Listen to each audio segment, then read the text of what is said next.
ada hijau.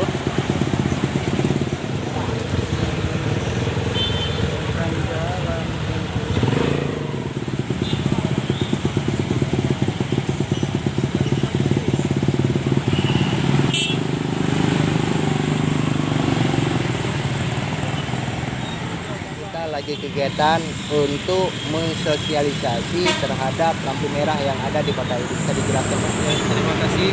Kami dari Dinas Perhubungan Jawa Timur jadi sedang melakukan uji coba apil alat pemberi isyarat lalu lintas. Jadi pada hari Senin tanggal 13 kami uji coba, di mana kami melihat masih ada kekurangan, akan kami sampaikan kepada Balai Transportasi Darat karena wewenang jalan nasional adalah wewenang pusat. Jadi kami pada hari ini melakukan uji coba biar kita tahu di mana ada kekurangannya. Jadi kami masih sudah melihat ada kekurangannya baik segi rambu ataupun zebra cross di mana tempat posisi berhentinya kendaraan. Untuk sejauh ini, Pak, Yang telah kami inventarisir tadi yaitu masih ada kekurangan dari segi pengadaan rambu. Rambu masih memang belum ada sama sekali.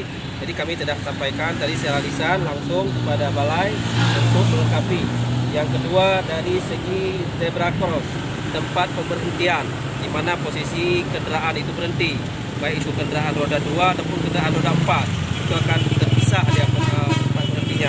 Makanya itu juga masih belum ada. Itu akan kami sampaikan lagi ke Balai Transportasi Darat Pusat Kementerian Perhubungan Indonesia. Ada tambahan lagi? Harapan kedepannya, Harapan kedepannya kami berharap agar masyarakat sadar akan keselamatan berlalu lintas karena keselamatan adalah tanggung jawab kita bersama, sehingga dengan adanya lampu merah ini sudah menjadi ikonnya kota ID, sehingga kota ID ini kita nampakkan bahwa ini ibu kota kabupaten. Jual mana jual?